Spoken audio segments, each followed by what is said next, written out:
ఓం నమ శివాయ. శివ మహాపురాణం. ఓం వందే శంభుమాపతిం సురగురుం వందే జగత్కారణం వందే పన్నగభూషణం మృగధరం వందే పశూనాం పతిం వందే సూర్యశశాంకవహ్నినయనం వందే ముకుంద ప్రియం వందే భక్తజనాశ్రయం చ వరదం వందే శివం శంకరం వందే శివం శంకరం. శివ మహాపురాణంలో విద్వేశ్వర సంహిత గురించి చెప్పుకుంటూ ఉన్నాము. సూత మహర్షుల వారు ప్రణవము యొక్క మాహాత్మ్యాన్ని గురించి శౌనకాది ఋషులకి బోధ చేయడము జరుగుతూ ఉంది. ఈ ప్రణవము అన్నటువంటిది చాలా శ్రేష్టమైనటువంటి మంత్రముగా చెప్పబడి ఉంది.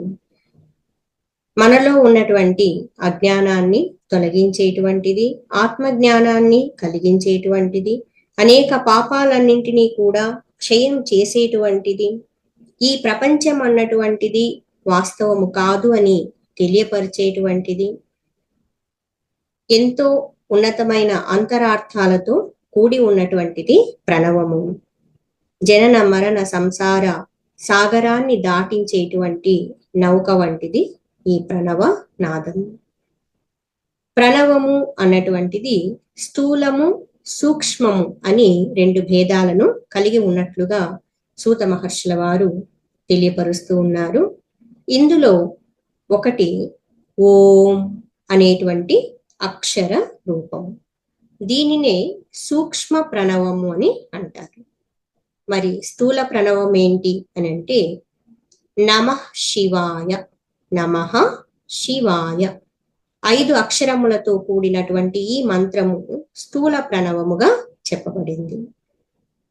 స్థూలము సూక్ష్మము అంటే పెద్దది చిన్నది అని కాదు అర్థం. ఇక్కడ మనము స్థూలము అంటే బయటికి వ్యక్తం అయ్యేటువంటిది అని, సూక్ష్మము అంటే అవ్యక్త స్థితిలో ఉండేటువంటిది అని అంతరార్థాన్ని గ్రహించాల్సి ఉంటుంది. సాధన చేసి ఉన్నత స్థితిని పొందినటువంటి వారు, జ్ఞాని అయి ఉన్నటువంటి వారు, జీవన్ముక్తులుగా ఉండేటువంటి వారు కూడా ఈ సూక్ష్మ ప్రణవాన్ని జపిస్తూ ఉండడము జరుగుతుంది. వాస్తవానికి జీవన్ముక్త స్థితిని పొందినటువంటి వారికి ఏ జపము కానీ ఏ సాధన కానీ చేయవలసిన అవసరం లేదు. అయినప్పటికీ కూడా ఇతరులకి ఆదర్శప్రాయంగా ఉండడం కోసము, ఇతరుల దృష్టిలో వాళ్ళకి దేహం ఉన్నట్లుగా అనిపిస్తూ ఉంది కాబట్టి దేహము ఉన్నంత వరకు కూడా ప్రణవ జపము అన్నటువంటిది సహజమైన సాధనగా జరిగిపోతూ ఉంటుంది. ఇటువంటి మహాత్ముల విషయంలో సహజముగా జరిగేటువంటి సాధన సాధకుల విషయంలో ప్రయత్నపూర్వకంగా చేయవలసి ఉంటుంది. సూక్ష్మ ప్రణవ మంత్రం అన్నటువంటి దానిని అర్థభూతమైనటువంటి పరమాత్మ తత్వానికి అనుసంధానము చేస్తూ ఇటువంటి మహనీయులు జపించడము జరుగుతూ ఉంటుంది. శరీరము నశించిపోయినప్పుడు, ప్రారబ్ధం సంపూర్ణమై దేహం వదిలేసినప్పుడు శుద్ధ పరబ్రహ్మ స్వరూపము, శివస్వరూపము, మంగళ స్వరూపము ఎందే వారు లీనమవడము జరుగుతుంది. సర్వవ్యాపకమైనటువంటి పరబ్రహ్మ స్వరూప స్థితిని పొందటము జరుగుతుంది. ఈ సూక్ష్మ ప్రణవముగా చెప్పబడే దానిలో హ్రస్వము మరియు దీర్ఘము అనేటువంటి భేదములు కూడా ఉన్నాయని చెప్తున్నారు. అకార, ఉకార, మకార, బిందు, నాద, శబ్ద, కాల, కలాదులతో కూడి ఉండేటువంటి ప్రణవాన్ని దీర్ఘ ప్రణవము అని చెప్తున్నారు. వీటన్నింటితో కూడి ఉంటే దీర్ఘ ప్రణవము. ఇది యోగుల యొక్క హృదయం యందు స్థితమై ఉంటుంది అని కూడా చెప్పడం జరిగింది. మరి హ్రస్వము అని దేని చెప్తున్నారు? హ్రస్వ ప్రణవం ఏంటి అంటే ఓంకారంలో మకార పర్యంతము ఉండేటువంటిది. అంటే అకార, ఉకార, మకారములతో ఈ 3 తత్వములతో కూడి ఉన్నటువంటి దాన్ని హ్రస్వ ప్రణవము అని చెప్పడం జరిగింది.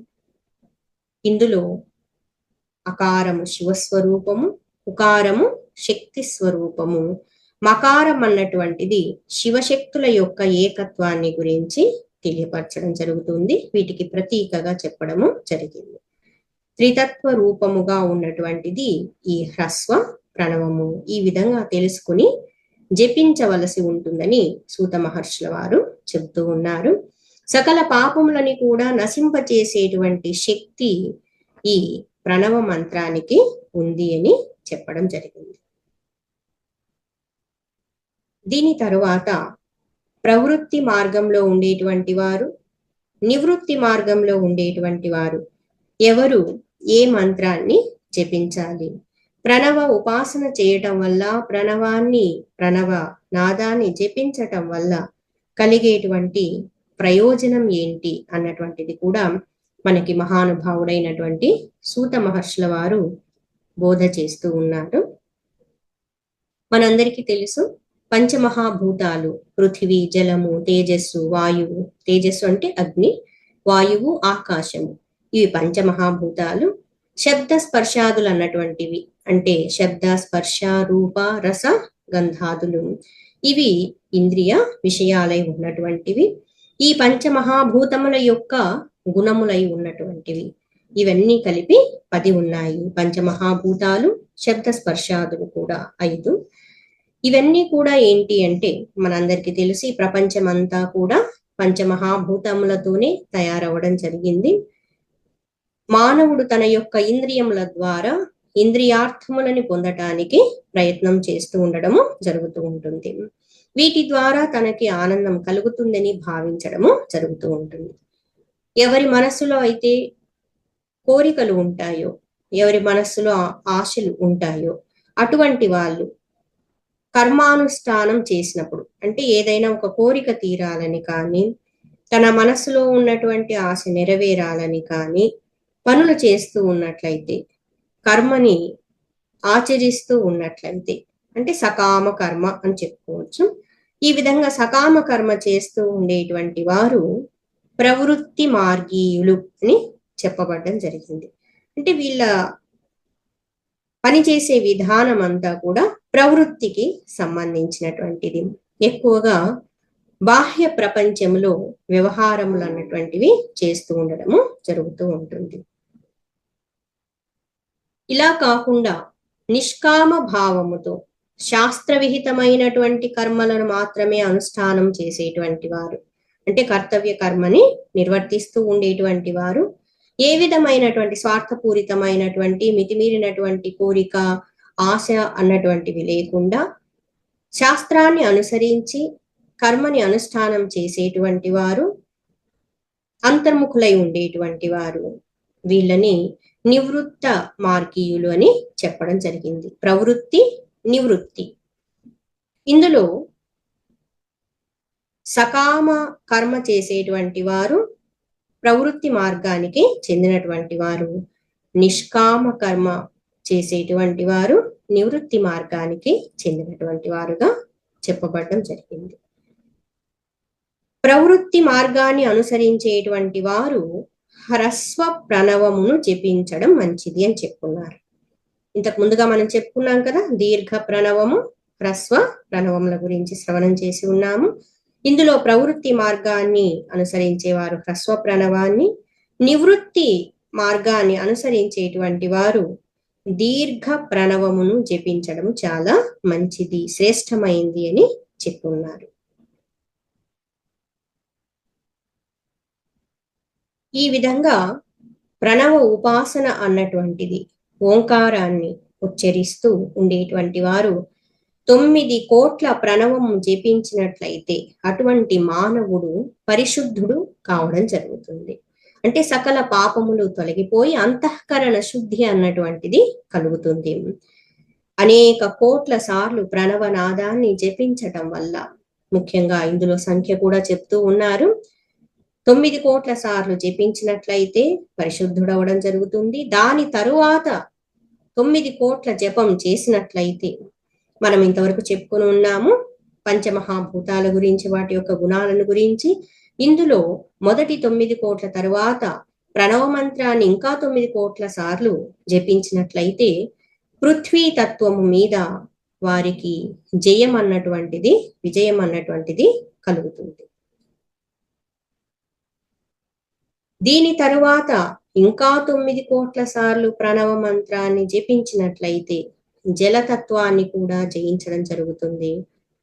దీని తరువాత ఇంకా 9 కోట్ల సార్లు జపించినట్లయితే అగ్నితత్వము మీద కూడా విజయాన్ని సాధించడం జరుగుతుంది. దీని తరువాత ఇంకా 9 కోట్ల సార్లు జపించినట్లయితే ప్రణవ మంత్రాన్ని అటువంటి వారు వాయుతత్వాన్ని కూడా జయించగలరు అని చెప్పడం జరిగింది. దీని తర్వాత ఇంకా 9 కోట్ల సార్లు ప్రణవనాదాన్ని జపించినటువంటి వారు ఆకాశము మీద కూడా అధికారాన్ని పొందగలుగుతారు, అంటే ఆకాశతత్వాన్ని కూడా జయించగలుగుతారు అని చెప్తూ ఉన్నారు. ఇందులో అంతరార్థాన్ని మనము గ్రహించాల్సి ఉంది. అనేక సార్లు ఈ ప్రణవ మంత్రాన్ని జపించటం వల్ల, ఇలా కోటాను కోట్ల సార్లు జపిస్తూ ఉండటం వల్ల మానవుడు క్రమంగా వచ్చేసి గంధ, రస, రూప, స్పర్శ, శబ్దములు, ఇవి పంచమహాభూతముల యొక్క గుణములు కదా. ఆకాశం యొక్క గుణం శబ్దం. ఈ విధంగా వీటి మీద, అంటే గంధ, రస, రూప, శబ్ద, స్పర్శ, శబ్దాదుల మీద సంపూర్ణంగా విజయాన్ని సాధించడము జరుగుతుంది అని చెప్తూ ఉన్నారు. పాంచభౌతికమైనటువంటి వాటితో తాదాత్మ్యత అన్నటువంటిది తొలగిపోతూ వస్తుంది. దీని తరువాత కూడా ప్రణవనాదాలు జపించినట్లయితే అహంకారాన్ని కూడా జయించడం జరుగుతుంది. ముందుగా చెప్పినటువంటి వాటిల్లో ఇంద్రియములు, ఇంద్రియార్థముల ద్వారా పొందేటువంటి అనుభవాలు, వాటన్నింటి మీద కూడా విజయాన్ని సాధించడం జరుగుతుంది. ఇంకా కొనసాగిస్తూ మంత్ర జపం చేసినట్లయితే తనలో ఉన్నటువంటి అహంకారము కూడా, జీవభావం అన్నటువంటిది తొలగిపోతూ వస్తుంది. ఈ విధంగా 180 కోట్ల సార్లు ప్రణవనాదాన్ని, ప్రణవ మంత్రాన్ని జపించినట్లయితే అటువంటి వారు తప్పకుండా శుద్ధ యోగ స్థితిని పొందడం జరుగుతుంది అని చెప్పి ఉన్నారు. ఇటువంటి మహనీయులైనటువంటి వారు, శుద్ధ యోగ స్థితిని పొందినటువంటి వారు జీవన్ముక్తులు కావడము జరుగుతుంది అని సూత మహర్షుల వారు బోధ చేస్తూ ఉన్నారు. ఈ ప్రణవనాదము ఇంత గొప్పది, మహాత్మ్యం కలిగి ఉన్నటువంటిది.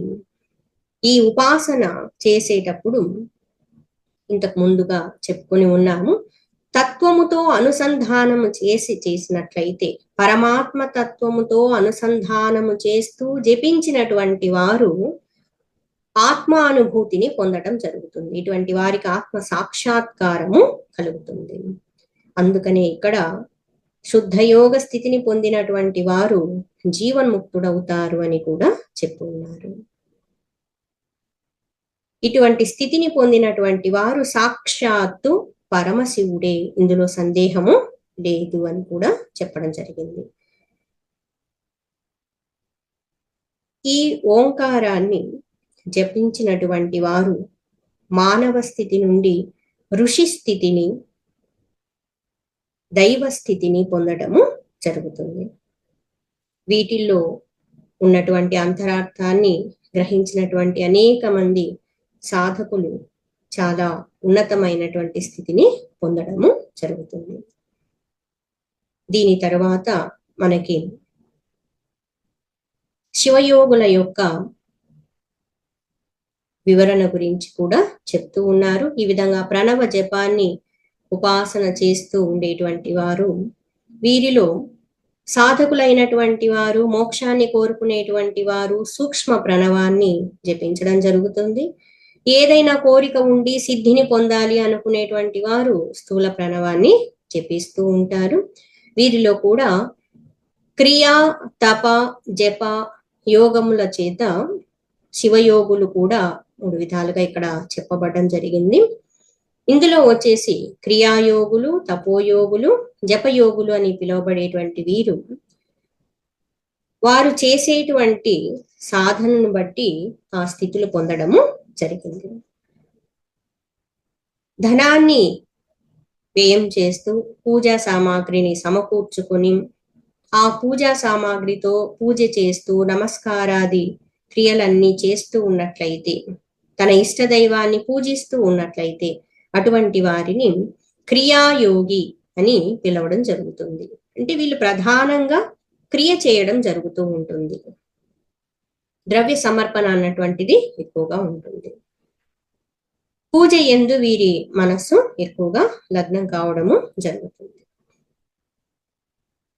దీని తర్వాత మితమైనటువంటి సాత్వికమైనటువంటి ఆహారాన్ని భుజిస్తూ బాహ్య ఇంద్రియములను సంయమనముతో అంటే నియంత్రిస్తూ, మనస్సుని వశంలో ఉంచుకొని ఇంద్రియాలని నియంత్రిస్తూ ఎప్పుడూ కూడా ఇతరులకి ద్రోహం అన్నటువంటిది తలపెట్టకుండా ఉండేటువంటి వారు తపోయోగి అని పిలువబడతారు అని చెప్పు ఉన్నారు.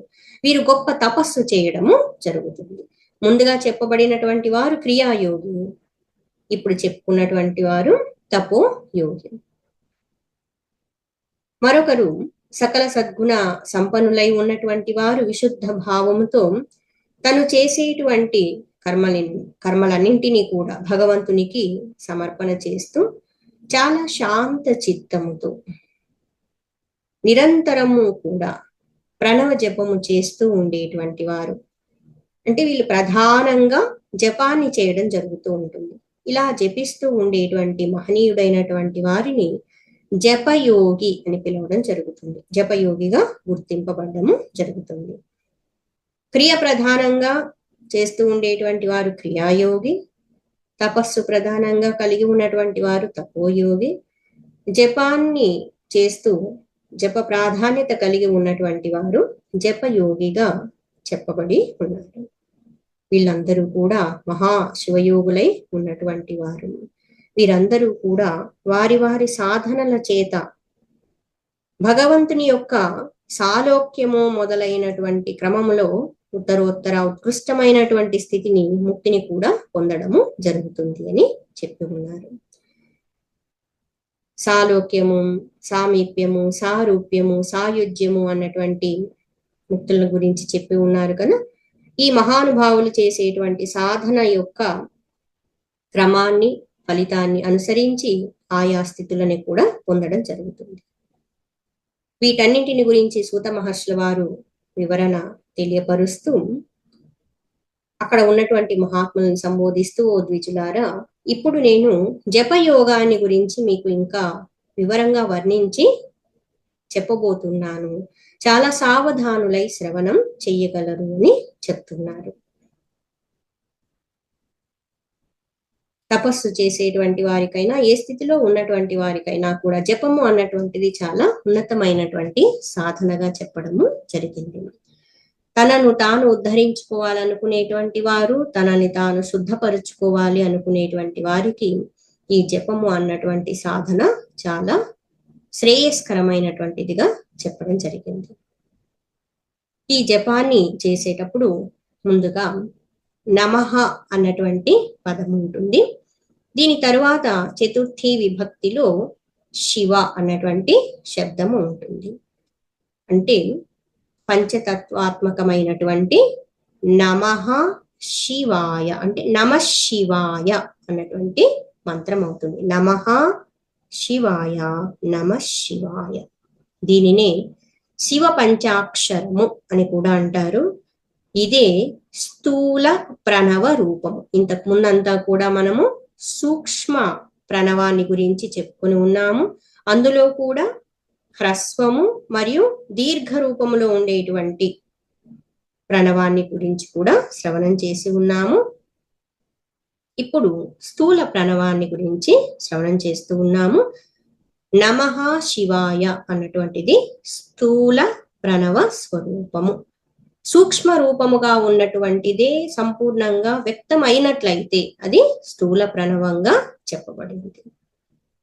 ఈ పంచాక్షర జపం చేయటం వల్ల సంపూర్ణ సిద్ధులను పొందవచ్చు, మోక్షాన్ని కూడా పొందవచ్చు. ఈ పంచాక్షర మంత్రము, దీనికి ముందుగా ఓంకారాన్ని చేర్చి జపించవలసి ఉంటుంది అని చెప్తున్నారు. ఓం నమః శివాయ. ఈ మంత్రాన్ని జపించేటప్పుడు భగవంతుని అనుగ్రహంతో గురుముఖతః ఈ మంత్రోపదేశం పొందడము చాలా మంచిది అని చెప్పుకున్నారు. గురువు గారి అనుగ్రహంతో మంత్రాన్ని పొంది మంత్ర జపము అన్నటువంటిది విధి విధానాన్ని అనుసరించి చేయాల్సి ఉంటుంది అని చెప్పడం జరిగింది.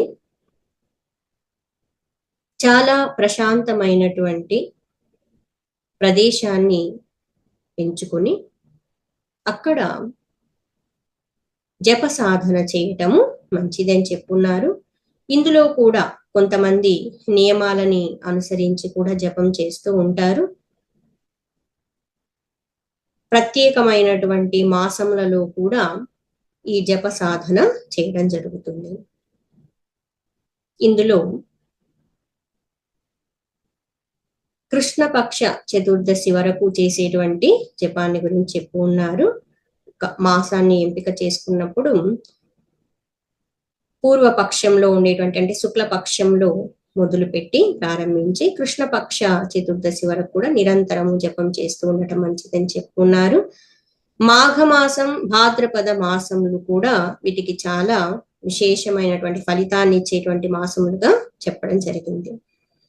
మన మనసు ఎప్పుడు భగవంతుని యందు లగ్నం అయితే అదే మంచి సమయము, అక్కడే మంచి ప్రదేశం కూడా అవుతుందని ఇంతకు ముందు కూడా మనము శ్రవణం చేసి ఉన్నాము. సాధకుడు ప్రతిరోజు కూడా జప సాధన చేయడానికి తగినటువంటి నియమాలని పాటిస్తూ మితమైనటువంటి సాత్వికమైనటువంటి ఆహారాన్ని భుజిస్తూ సాధ్యమైనంత వరకు మౌనంగా ఉండటానికి ప్రయత్నం చేయవలసి ఉంటుందని చెప్పుకున్నారు. అనవసరంగా మాట్లాడుతూ ఉన్నట్లయితే బాహ్య ప్రపంచంలో ఉన్నటువంటి అనేక విషయాలు మనం మాట్లాడడం వినడం జరుగుతూ ఉన్నట్లయితే వాటి ప్రభావం మనస్సు మీద ఉంటుంది, మనస్సు చంచలం అవుతుంది. కాబట్టి మౌనంగా ఉన్నట్లయితే బాహ్య ప్రపంచముతో వ్యవహారాలు అన్నటువంటివి తగ్గిపోవడం జరుగుతుంది. మనస్సు ప్రశాంతంగా స్థిమితంగా ఉంటుంది. ఎప్పుడైతే మనస్సు ప్రశాంతంగా స్థిమితంగా ఉంటుందో అప్పుడే సాధన అన్నటువంటిది కూడా సులభంగా చేయగలుగుతాము. అందుకోసమని ఈ నియమాలన్నింటి గురించి కూడా చెప్పడం జరిగింది. ఇంద్రియాలని మనస్సుని వశం యందు ఉంచుకొని నియంత్రణ చేస్తూ మౌనంగా ఉంటూ మితాహారాన్ని సాత్విక ఆహారాన్ని భుజిస్తూ తన కర్తవ్య కర్మని మాత్రమే నిర్వర్తిస్తూ తల్లిదండ్రులను గురుజనులను భగవంతుణ్ణి సేవిస్తూ వాళ్ళకి నిత్యము కూడా సేవలు అన్నటువంటివి అందజేస్తూ నియమాలన్నీ పాటిస్తూ ఎవరైతే జపము చేస్తూ ఉంటారో అటువంటి వారు చాలా ఉన్నతమైనటువంటి శ్రేష్టమైనటువంటి ఫలితాన్ని పొందుతారు అని చెప్పుకున్నారు. భగవంతుని పరమశివుల వారిని నిరంతరము కూడా చింతన చేస్తూ ఈ పంచాక్షర మంత్రమును 5 లక్షల సార్లు జపించడం చాలా శ్రేష్టమైంది అని చెప్పుకున్నారు. ఈ జప సాధన గురించి చెప్పేటప్పుడు అన్ని లక్షలు కోట్లలో చెప్తూ ఉన్నారు అని అనుకోవచ్చు. మనకి ఎప్పుడైతే భగవంతుడు అంటే ఇష్టం ఉంటుందో సాధన పట్ల శ్రద్ధ కలిగి ఉంటాము, శ్రద్ధా భక్తి అన్నటువంటి ఉన్నప్పుడు ఇష్టం ఉన్నప్పుడు ఎన్నిసార్లైనా నామస్మరణ చేయడం అన్నటువంటిది జరుగుతుంది, మంత్రాన్ని జపించడము జరుగుతుంది. అధికస్య అధికం ఫలం, ఎంతగా మనము సాధన చేస్తే అంత ఉన్నతమైనటువంటి ఫలితం ఉంటుంది కదా. ఇక్కడ విధి విధానాన్ని అనుసరణ చేస్తూ జపం చేసే విధానాన్ని గురించి చెప్తూ ఈ జప కాలంలో వచ్చేసి ధ్యానము చేయడము చాలా మంచిది అని చెప్పి ఉన్నారు.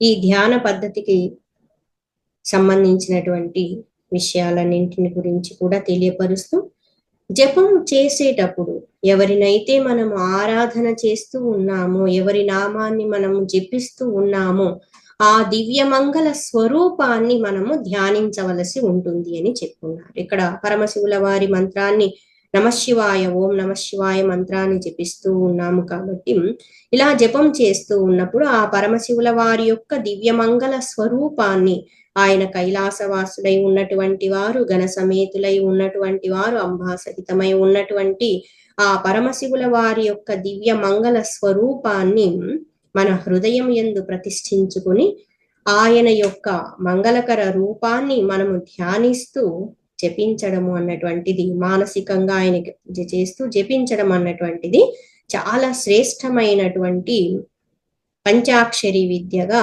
చెప్పడము జరిగింది.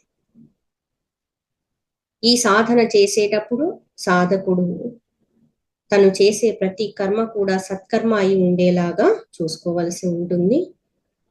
నిరంతరము కూడా శుచి శుభ్రతలు అన్నటువంటిది పాటించవలసి ఉంటుంది. సంతోషముతో మనస్సుని ప్రశాంతంగా ఉంచుకొని అనేక సార్లు ఈ పంచాక్షర మంత్రాన్ని జపించవలసి ఉంటుంది. 12,000 సార్లైనా జపము చేయవచ్చు. తన యొక్క శక్తిని అనుసరించి ఈ జప సాధన అన్నటువంటిది చేయటము మంచిదని చెప్పుకున్నారు. ఈ జప సాధన చేసేటప్పుడు సకామ సాధన, నిష్కామ సాధన అంటే ఇందులో సకామము అన్నప్పుడు ఒక కోరిక నెరవేరడం కోసం జపించడం జరుగుతూ ఉంటుంది. ఏ కోరిక లేకుండా భగవంతుని ప్రీత్యర్థం తన సాధన కోసం, అంతఃకరణ శుద్ధి కోసం జపం చేయడం కూడా జరుగుతుంది. ఈ జప సాధన చేసేటప్పుడు దీనికి సంబంధించినటువంటి విధానంలో భగవంతుని ధ్యానిస్తూ జపిస్తూ ప్రతిరోజు కూడా నియమాలని పాటిస్తూ ఈశానుడు, తత్పురుషుడు, అఘోరుడు, వామదేవుడు, సద్యోజాతుడు అయి ఉన్నటువంటి భగవంతుని 5 స్వరూపాలకి ప్రతీకగా 5 మంది శివభక్తులైనటువంటి వారిని ఎంచుకోవలసి ఉంటుంది. శివభక్తులైన బ్రాహ్మణులను ఎంచుకోవచ్చు. ఈ విధంగా ఎంపిక చేసి వాళ్ళందరినీ కూడా పూజించి భగవంతునికి సమర్పిస్తున్నట్లుగానే భావించి వాళ్ళకి కూడా పూజా ద్రవ్యాలన్నీ సమర్పించవలసి ఉంటుంది. ఈ విధంగా వారిని పూజించి, భగవంతుణ్ణి పూజించి, గురువు గారికి పూజ చేసి హోమం అన్నటువంటిది చేయవలసి ఉంటుందని చెప్పి ఉన్నారు. శ్రేష్టమైనటువంటి విధానంలో అన్ని ద్రవ్యాలను సమకూర్చుకొని హోమ కార్యం అన్నటువంటిది చేయవలసి ఉంటుంది. ముఖ్యంగా కపిల గోవు యొక్క నేతితో ఆహుతులు సమర్పించడం ఇంకా శ్రేష్టమైనటువంటిదిగా చెప్పడం జరిగింది. గురువు గారు సాక్షాత్తు భగవంతుని స్వరూపం కాబట్టి ఆచార్యుని సాంబ సదాశివ స్వరూపముగా భావించి ఆయన చరణములకి జలాన్ని సమర్పణ చేసి, ఆయన పాదములకి ప్రక్షాళన చేసి ఆ చరణ ఉదకాన్ని తన శిరస్సు పైన చల్లుకోవలసి ఉంటుంది సాధకుడని చెప్పున్నారు. ఈ జప సాధన చేసేటువంటి సాధకుడు గురువు గారికి ఈ విధంగా పూజ చేస్తూ ఇలా చరణోదకం తలపై చల్లుకోవడం వల్ల ఆ సాధకుడు అనేక తీర్థముల యందు స్నానము చేసినటువంటి ఫలితాన్ని పొందుతారు అని తెలియపరచడము జరిగింది. అక్కడికి వేం చేసినటువంటి భక్తులని, బ్రాహ్మణులని అందరినీ కూడా భక్తితో, శ్రద్ధతో గౌరవించి, సన్మానించి, భగవంతునికి సమర్పణ చేస్తున్నట్లుగా భావించి వాళ్ళందరికీ కూడా అన్న వస్త్రాదులని, రుద్రాక్షలని సమర్పించవలసి ఉంటుంది. శక్తి కొలది అందరికీ కూడా వారికి ఇష్టమైన వాటిని సమర్పించటానికి ప్రయత్నం చేయవలసి ఉంటుంది.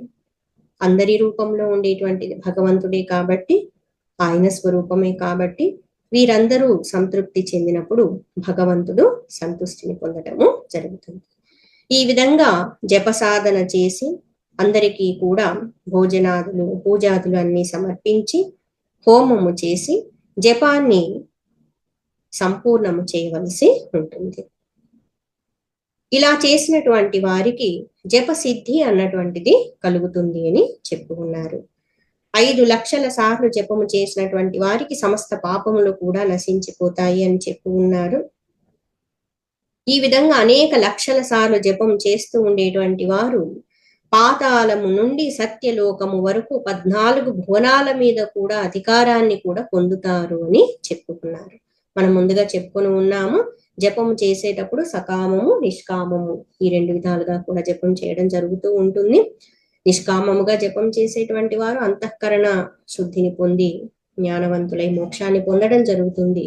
ఈ జప సాధన వల్ల అనేక సిద్ధులు అన్నటువంటివి కూడా కలుగుతాయి. అనేక లోకాలకి వెళ్ళటము, వాటిపై అధికారాన్ని పొందడం కూడా జరుగుతూ ఉంటుంది. ఒకవేళ ఎవరైనా సాధన చేస్తూ ఉండేటువంటి వారు ఆ సాధన అన్నటువంటిది అనుష్ఠానము వాళ్ళు పెట్టుకున్న నియమాన్ని అనుసరించి సంపూర్ణము చెయ్యకముందే ఏ కారణం వల్లైనా దేహాన్ని వదిలేయవలసి వచ్చినట్లయితే ఏమవుతుంది అంటే అంతవరకు చేసినటువంటి జప సాధన అంతా కూడా మధ్యలో ఆగిపోతుంది కదా, ఫలితం ఉండదా అంటే, ఇటువంటి సాధకులుగా ఉన్నటువంటి వారు దేహము వదిలేసినప్పటికీ కూడా ఇంతకు ముందు అనుష్ఠానము చేసినటువంటి దాని వల్ల కలిగినటువంటి పుణ్య ఫలితంలో భాగంగా ఆ పుణ్య ఫలిత ఫలంగా పరలోకాలలో అనేక ఉత్తమమైనటువంటి భోగములని అనుభూతి పొంది తిరిగి భూమండలంలోనే జన్మించడం జరుగుతుంది. మరి జన్మించిన తర్వాత ఏమవుతుంది అని అంటే, ఇంతకు ముందుగా చేస్తూ ఉన్నటువంటి సాధన అన్నటువంటిది, జప అనుష్ఠానం అన్నటువంటిది మధ్యలో ఆగిపోయి ఉంది కదా ఇంతకు ముందు, దానిని తిరిగి కొనసాగించడం జరుగుతుంది. పంచాక్షర మంత్రము ఈ విధంగా ఏదైతే జప సాధన చేస్తూ ఉన్నారో ఆ జపాన్ని అనుష్ఠానం చేయడము, సాధనని కొనసాగించడము జరుగుతుంది అని చెప్పి ఉన్నారు. సాధన ఎప్పుడు చేసినా దాని యొక్క ఫలితము ఎప్పటికైనా లభిస్తుంది. తప్పకుండా సాధన ఫలితం అన్నటువంటిది ఉంటుంది, ఇందులో సందేహం అన్నటువంటిది లేదు. మనకి అనేక శాస్త్రాల్లో కూడా ఈ విషయాన్ని గురించి తెలియపరచడము జరిగి ఉంది. దీని తరువాత ఈ ప్రణవాన్ని ఉపాసన చేయటం వల్ల, జప సాధన చేయటం వల్ల ఏ ఏ లోకాలని పొందగలుగుతారు, ఏ స్థితిని పొందుతారు, ఈ ప్రణవనాదం యొక్క మాహాత్మ్యం ఏంటి అన్నటువంటిది ఇంకా సంపూర్ణంగా తెలియపరచడం జరుగుతూ ఉంది. ఇంకా అనేక వివరణలు అన్నటువంటివి కూడా ఇవ్వడం జరుగుతూ ఉంది. మనము ప్రస్తుతం ఉన్నటువంటిది భూలోకము, ఇలాగే అనేక లోకాలు అన్నటువంటివి ఉన్నాయి. ఆధ్యాత్మిక స్థాయి నుంచి చూసినట్లయితే నామరూపాత్మకమైనటువంటిదంతా కూడా దృశ్య ప్రపంచము సత్యమైనటువంటిది కాదు. కానీ నామరూపాల స్థాయి నుంచి చూసినట్లయితే ఇవన్నీ కూడా ఉన్నట్లుగా చెప్పడము జరిగింది. సాధన చేసే సాధకుని బట్టి, వాళ్ళ యొక్క స్థితిని బట్టి, ఆధ్యాత్మిక పరిపక్వతని బట్టి సత్యాన్ని గ్రహించడము జరుగుతుంది. మనము ఇప్పటి వరకు ప్రణవము అంటే ఏంటి, ప్రణవములో స్థూల ప్రణవము, సూక్ష్మ ప్రణవాల గురించి శ్రవణం చేసి ఉన్నాము. ఏ విధంగా జప సాధన చెయ్యాలి, ఈ జప సాధన చేయటం వల్ల కలిగేటువంటి ప్రయోజనం ఏంటి అన్నటువంటిది కూడా శ్రవణం చేస్తూ ఉన్నాము. ఇతర అంశాలను గురించి తర్వాత శ్రవణం చేద్దాము. ఓం నమః శివాయ. ఓం లోకా సమస్తా సుఖినో భవంతు. ఓం అసతో మా సద్గమయ, తమసో మా జ్యోతిర్గమయ, మృత్యోర్మా అమృతంగమయ. ఓం శాంతి శాంతి శాంతి. ఓం పూర్ణమదః పూర్ణమిదం పూర్ణాత్ పూర్ణముదచ్యతే పూర్ణస్య పూర్ణమాదాయ పూర్ణమేవావశిష్యతే. ఓం శాంతి శాంతి శాంతి. హరి ఓం. శ్రీ గురుభ్యో నమః. హరి ఓం.